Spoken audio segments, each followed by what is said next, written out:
Moises Caicedo to Arsenal is heating up. Yes, your wife boy, and welcome back to another Arsenal transfer news update. As always, if you love this type of content, make sure you subscribe down below. I'm already to 2,000 subscribers, and let me know in the comment section your thoughts on Moises Caicedo to Arsenal. I'd love to hear it.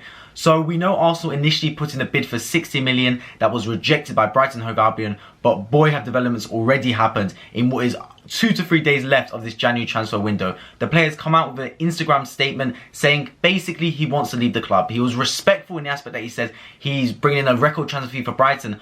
But overall, that Instagram statement on my behalf, in my opinion, was very disrespectful to the club. You cannot come out and say all those things, especially when the clubs are in negotiation and you are under contract to Brighton. We also know he has refused to go to training with Brighton and will not feature against Liverpool. I mean, the player's doing every trick in the book now to force his hand and force his move to Arsenal. He clearly wants to come to the team at the top of the Premier League table. And Brighton must be sitting there going, oh, this is the last of our problems. We already are a club that is very astute with our signings and very hard negotiators in selling our players. We want to get the best price possible, which is only the right thing. You want to get the best price for your assets. But the fact that Caicedo has come out and actually said he wants to leave the club, is refusing to go to training, it hands more of the chips on Arsenal's side of the table and gives them more of the upper hand negotiations to say, look, the player wants to leave. If you keep him there, he might be angry, he might be annoyed, and you might not get the same performances or the level of performance that you were expecting out of him. I mean, you only have to look at Anthony Gordon, who was at Everton. I believe Chelsea put in a 60 million bid for him in the summer. Everton said, no, we're not selling him, we want to keep him. He's now ended up going to Newcastle this January for 45 million. Now, 15 million less isn't the end of the world. They still got a decent amount for him.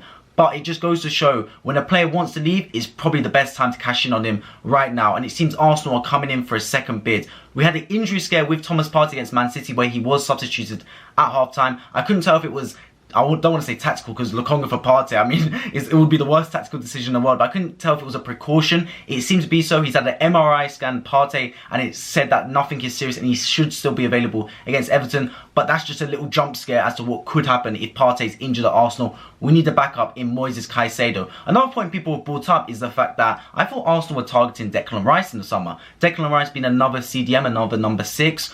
How would he fit in if we bring in Caicedo? My honest opinion on it is that I think that Arteta would bring in Declan Rice to kind of form Xhaka's role. I think he can see Declan Rice as a Xhaka type player, that he can kind of morph into a box-to-box midfielder that is not just purely a sitting defensive midfielder. And honestly, I can see it. They have similar skill sets, both their height, their physicality, they're technically gifted. And I think if Declan Rice can be developed, he probably easier than Xhaka can be developed. If Xhaka can play that role, definitely Rice at his young age can definitely morph into that position and be a long-term box-to-box player for Arsenal and be someone that can be a powerhouse in that midfield, similar to Partey and Xhaka. I think that's what Arteta is kind of looking to. He sees that they're brilliant right now, Partey and Xhaka, but all good things come to an end, and they are players that are older in the Arsenal squad. He wants to bring in replacements that can fill in when those two ultimately, let's be honest, don't perform at the peak they're performing right now. You only have to look at Liverpool, for example, who have had Fabinho, Henderson, and they've kind of ran the same midfield for 2 to 3, 4 years now, and they're starting to see a drop-off in results because it's inevitable. You can't perform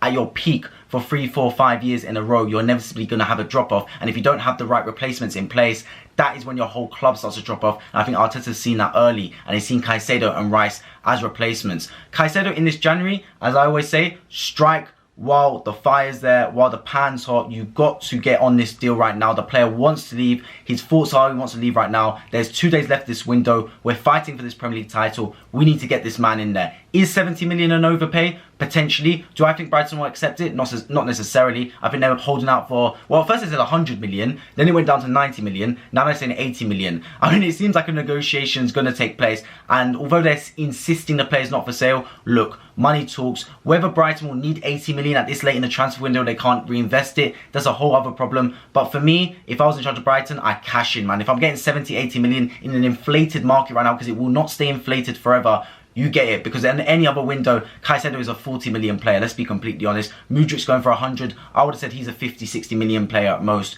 That's just the way it's going right now. You cash in, and I believe Brighton should have belief in their scouting system that they can be able to scout another player of a similar ilk. Just like losing Trossard, and Mitoma is looking like he's going to be twice the player Trossard is in a few years' time. Already he's looking like a top player. I think Brighton can easily replace Caicedo with another top player. It's sad for them because they don't want to be that free the club, that that feeder club. That's a lot what Southampton were in the past, where a lot of their top assets, they were training them or buying them from other clubs for a cheap value, and then they just felt like it was inevitable they were going to leave. I mean, you just have to look at Sadio Mane, Virgil van Dijk, Theo Walcott back in the day, for example. They've always gone on to bigger and better things, whether it be Arsenal, Liverpool, or other top clubs. And I don't think Brighton want to do that, but it's just inevitable. When you're a team that's performing so well, similar thing will happen to Brentford probably. Because you're playing so well and better than people would assume you to be so, because you're not necessarily a big club, big clubs are going to start to look your way and say, look, Premier League proven, used to a top system, playing really well. He's our type of player that we need. It's just inevitable. So Brighton just need to invest that money well. But for me, I think if I was them, I would cash in. I do think that they will cash in. My only worry is there's a little club also in London. I say little club, they're a big club. I'm just taking the mick out of them. Also in London that love to spoil the party and get involved when Arsenal want to transfer. I'm of course talking about Chelsea Football Club. We know that Todd Boehly, I don't know whether it's ego or whatever, the brother has a checkbook and he likes to flex his muscle and his money on anyone that gets in his way. I think if Arsenal bid at 80, he'll come in with 85. It's just the way he is.